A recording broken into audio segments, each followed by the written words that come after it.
Kuule, kallis pealik. Ühte asja ma märkasin kohe. No? Auto läks väga hästi käima ja siis ootad pidurite järgi. Vastab tõele. On nii. Kas te seda olete mõelnud, et panete auto õhuluti otsa? Me oleme mõelnud, aga me pole veel jõudnud. Saate kiiremini minema? No, ütleme niimoodi, et see aeg ei ole ka väga hull. Aga ta lekib ikkagi õhku piisavalt palju. Ja me pole saanud seda päris teada. Tagumine see käsisiduri kraam lekib. Mis mälu järgi missomehed panid omal silli ikkagi luti otsa? Peab eelmise aasta videost üle vaatama, aga niimoodi saab kiirem minema ja üllatusi on idee poolest vähem. Nüüd auto on teil ju Saverna, vabatahtlik pääste ja Põlva tähistab siis maakonda. Jah. Teil omal üksuse eraldusmärki või logo, vappi, embleemi ei ole veel tehtud? Ei ole. On teil plaanis? Hetkel mitte. Eesti aeg Saverna oma üle võtta uuesti? Ausalt öeldes, ma ei teagi, ei ole näinud sellist.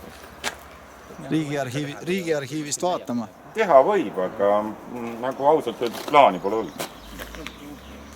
Te saite auto, aga varustuse olete nüüd 2 aasta jooksul pidanud ise hankima või jäi teil midagi nõukogude ajast üle? Kõik varustuse saanud. Kõik on tänu Tigase Peetri. Siis päästeosakonnalt? Jah. Nõukogude ajast ei jäänud mitte midagi järgi? No see, mis sinna praegu jäi, see on, ütleme, nõukogude ajast. Ajaloonurk, jah? See on ajaloonurk, jah. Aga teie tänane varustusautol on siis milline, mida te kaasa võtate endaga? Vesi, auto, pump? Meil on põhimõtteliselt saed, värgid on kõik saanud.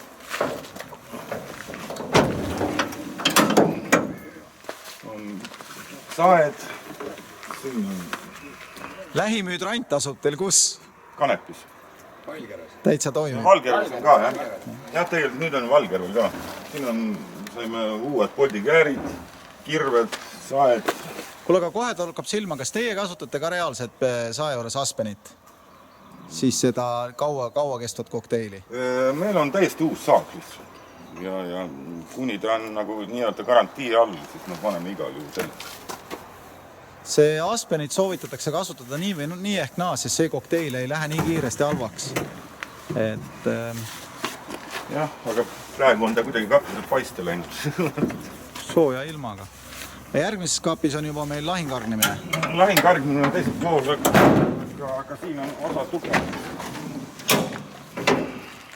Ja puhtalt olete Bogdanovi peal, et teil humanitaarabivoolikutena meil on kah neid.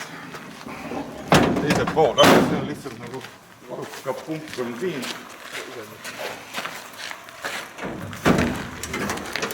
Siin on nüüd vana jutu järgi välk. Ja siin tuleb edasi kogu.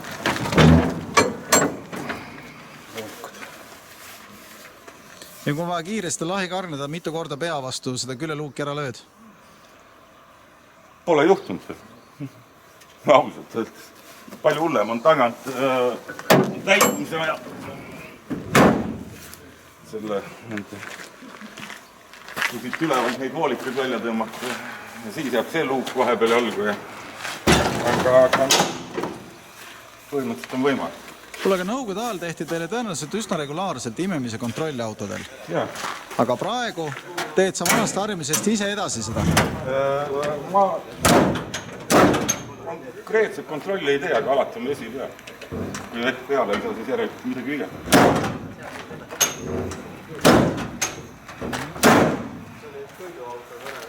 Nagu rohkem ei ole. Ja unistus on plaan minna ikkagi lääne auto peale üle? No kindlasti, jah, sellepärast see on nagu bensiini ümbertöötamise tehas. Lärmiks. Aga tänased garaaži uksed annavad mahu välja ka, et saab mingi humanitaarabi auto sisse panna? Ma usun küll, jah, ma loodan. Nad on küllalt kõrged ja garaaž on küllalt suur. Aga näite korra, mis sul nõukogude ajas siis millise pärandusega te pihta hakkasite? Meil oli nõukogude ajast oli need voolikud, millega nagu ei oskagi midagi teha. Siis oli selline pump, mis on hetkel oli muuseumi eksponaat, aga plaan on see ellu äratada. Kas sellest ikka oled teadlik, mis pumbaga tegu on või mida raplamehed selle pumbaga teevad? Ma ei tea, mida raplamehed teevad, aga ma tean. Meil on neid umbes 50 tükki töökorras. Ongi nii. Maakonna peale. Aga mis nad teevad? Võistlevad. võib-olla küll jah, ja siis selline mälestus, ma ei tea, hea, kui see pähe ära ei põlegi. Üht-teist oleme ise juurde muretsenud ja vaata, sul siin vasakul ääres on see sama hea nii-öelda Nõukogude tuletere traditsioon, üle aia minemise Vooliku sild, võta see korraks välja sealt. Kas te tänapäeval enam seda ei tihka kasutada? ei, mingi nagu otsene vajadus puudub. Aga sa Nõukogude ajal kasutasid seda? Ausalt öeldes mitte kunagi, ainult võistlust. Oli täitsa nähtud, et langu peale panema. Ja praegu, kui on hargnemine üle kuskil traataia, siis? No, oleme alati mingi võimaluse leidnud. Polegi nagu traataiaga probleem olnud. Kõiki asju nagu nii ei pea ka. Vahugeneraatorid on 2 tükki. Üks on auto peal. Aga kui nüüd võtta, ütleme, 3 varustuse asja, kui keegi annaks sulle võimaluse, nüüd ma praegu siia ukse taha tõstan maha, mis need oleks? Just varustus, riietus. Kindel riietus, korralikum riietus. Kui mitu komplekti teil praegu meeste peal on? Meil on 5 just, 5 peaks olema. Need on, aga me saame kasutatud vanana, mis on ka päris hea. Aga kui neid on vaja pessu viia, meil ei ole nii.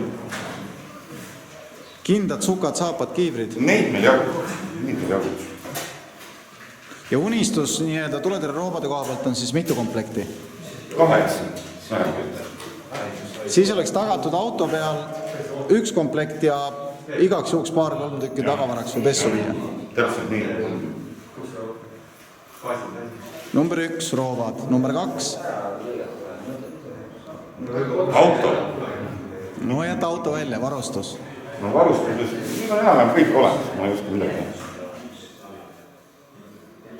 Kui tihedalt teil järvi ja sellised tiike asju siin ümber on?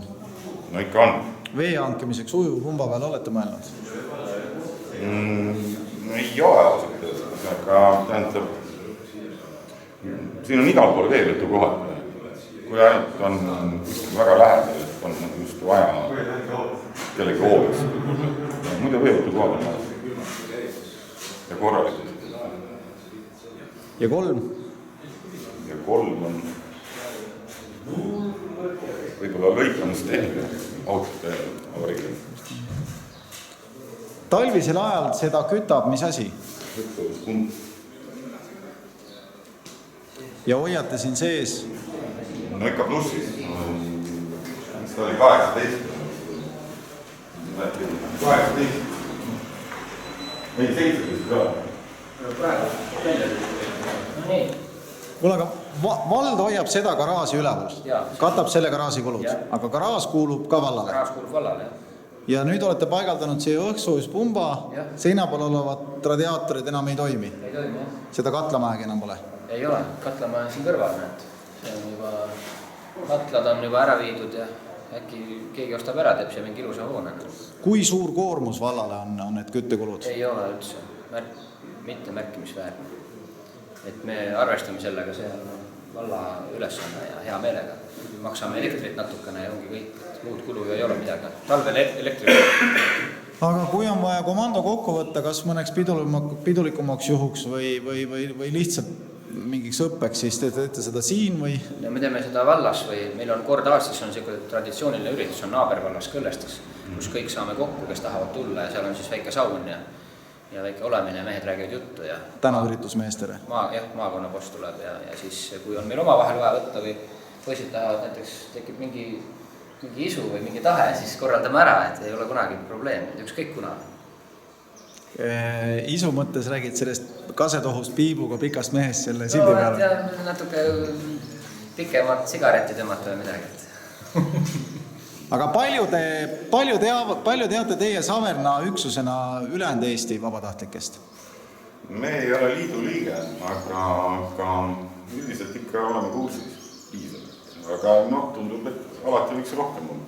kui tihti te, ütleme näiteks Põlvamaa teiste üksustega läbi käite? Peale teie ja siis vallavalitsuse, ütleme, Valgjärve üksus on ju veel vabatahtlikud on küll, jah. Me siin Kõllestes on Kõllest Põlvast ja Orav. Rohkem maakonnad ei ole. Võrumeestega? Mitte eriti. Tartumaaga? Nii ja naa, mitte eriti. Ka mitte eriti. Tööalaselt kokku puutunud. Meil on ikka nagu, meestel nagu enda jaoks, et oma kodu kaitsta ja oma küla kaitsta ja see on nagu esimene eesmärk. Võrumaal me käisime küll taga. Jah, no vaatamas Haanjas, jah. Haanjas, jah. Selle 2 aasta jooksul, kus teil kõige kaugem ots siis väljakutsealaliselt on olnud? Kilomeetrite järgi. No kilomeetrite järgi. Selle poole kambelt puitu tulemine või seal oli puitu. Saite kohale ka? Jah. Ja saite tööd ka teha? Õnneks ei olnud vajadust enam. Seal oli nii palju tehnikat kohal. Aga Saverna komando kõige värskem väljakutse oli millal?